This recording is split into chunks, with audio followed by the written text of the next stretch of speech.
Only a few more hours to go. 10 different grits. Yay.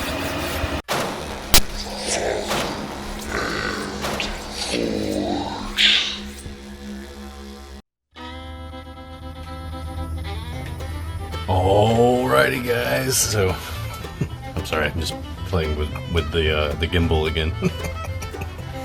Alright, so we're back in the workshop today. This is part 2 of our Big Bowie build, and let's show you what I've got so far. So I've got this so far, got it all blued out right now with blue Dykem. I got to mark some stuff on it, and we're going to start our grinding on it, and we'll see how far I can get today. Might have to continue tomorrow, but that's fine. So this is part 2 of that build. We've got a long way to go. We got to still do the grinding. We got to get the brass and get all that fit up. Got to get the handle material picked out. I've got to do an inlay in the handle material as well. So there's a lot to do with this knife, but it is a big badass knife, and I'm super excited to be taking on the challenge. So it's a little bit different than how I planned. When I forged this out, I didn't realize that the Natchez Bowie has more of a curve to it. However, I spoke with my client. He's perfectly fine with the way it is. I am going to make the clip way more extreme, so that's going to come much further back and lead into a more narrow tip. But it's going to be, I think it's going to be a really good looking Bowie when it's done, and I got work to do on it, so let's get to work. Alright, so one of the first things I got to do here is scribe this out so I can mark my my bevels. I'm just going to take my calipers, going on half the width of the blade.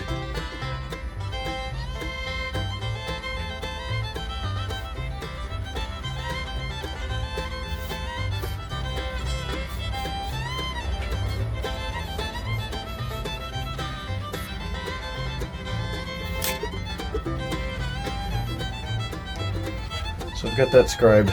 I need some better calipers that actually lock. If you're gonna buy calipers, digital is nice, really nice, but the only thing I don't like about these is it doesn't lock in place. It's a little bit trickier.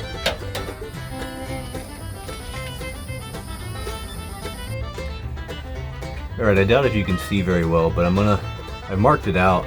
I'm gonna start pushing this clip back, and it's gonna give this knife a more extreme, lengthy looking feel to it, and that clip's gonna be probably start like back here.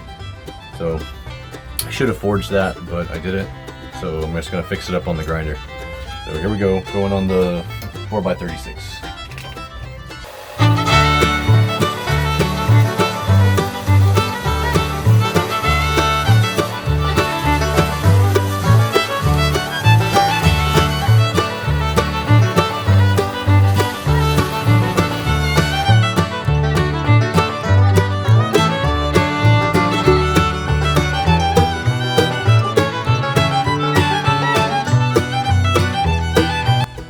Okay, I think that's about how I want it. I like the look of that. I could come back further with it, but I think I like that. If I have to adjust it later, I'm going to kick myself in the face, but that's okay. I think I'm going to go ahead and we'll start setting the bevels.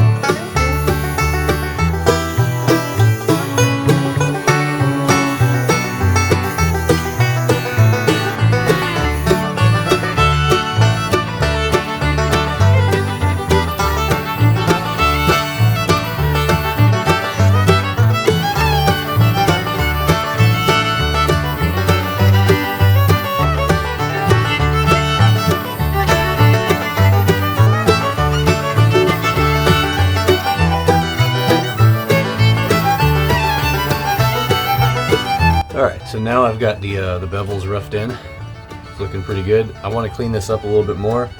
take it up a couple grits because I want to do a hamon on this, and I need to get rid of some of that scratching.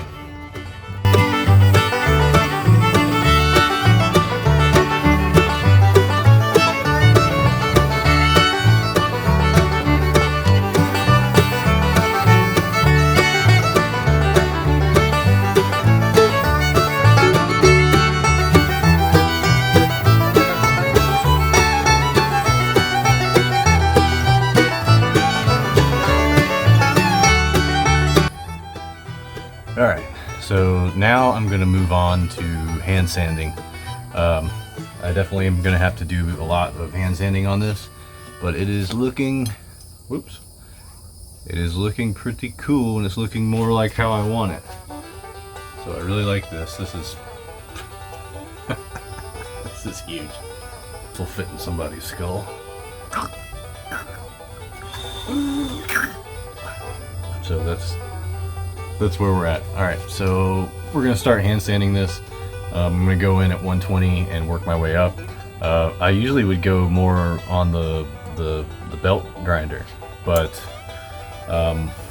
being how big this is and how small my belt grinder is, it's just not working for me. So I'm going to go ahead and hand sand from 120 up, and then we'll get this thing a little bit closer to heat treat. I do have to, it's gonna take me a while to finish this video. I gotta get the brass and do my brass fit up here too, so I can know where to drill my holes for my tang. But we're getting there, we're making progress. This is progress, for sure.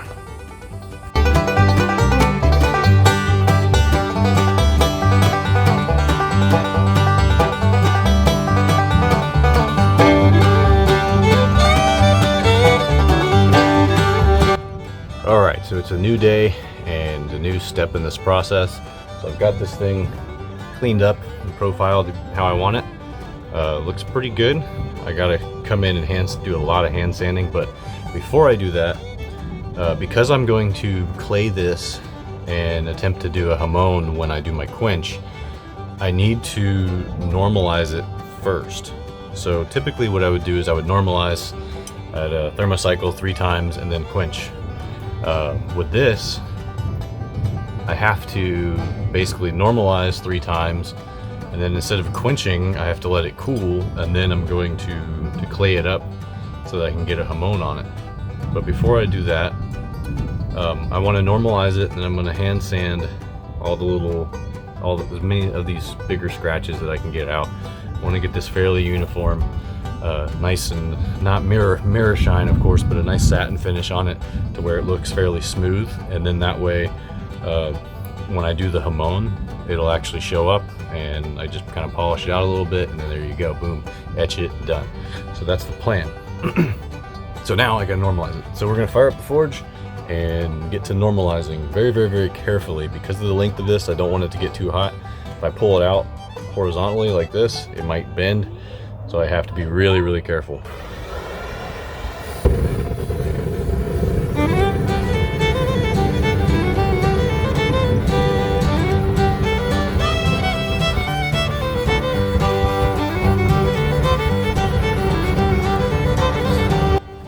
All right, this will be the last normalization cycle.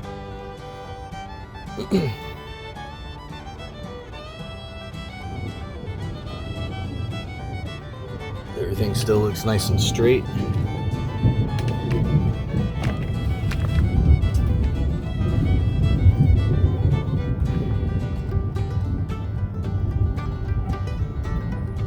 I'm glad that's the last one because my tongs are starting to get hot.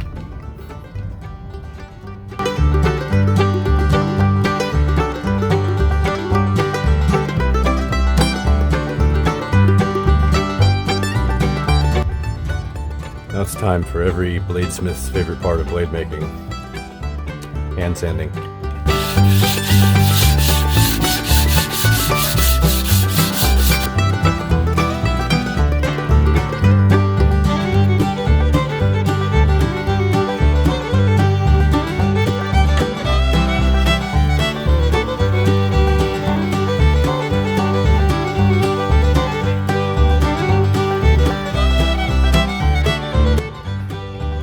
If you ever wondered why handmade knives are so expensive, this is why.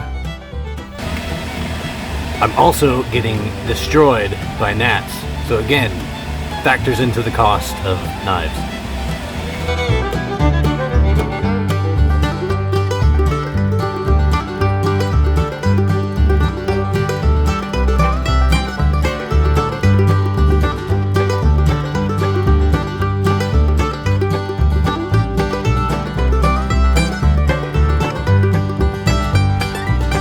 All right, this is the final grit I'm gonna take this to before heat treat.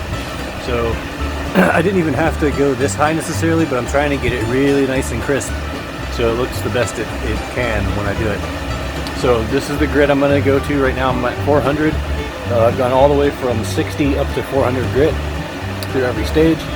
It's taken quite a long time, and as soon as I'm done with this, I've got to wait for the brass to get here so I can do the fit up on that, drill out the tang, and then we'll clay it up and we'll heat treat. I'm going to have to come up with a creative way to heat treat too. So my back is really sore. I'm really excited to be done with this for right now. So once that brass gets here, I have a lot more work to do. But I can't do too much else until I get the guard set up and get it all fit up properly so I know where to drill my holes in the tang. And then we can heat treat, and then I'm super excited to see what this looks like. But going for the final grit, and then we're gonna work on it another day.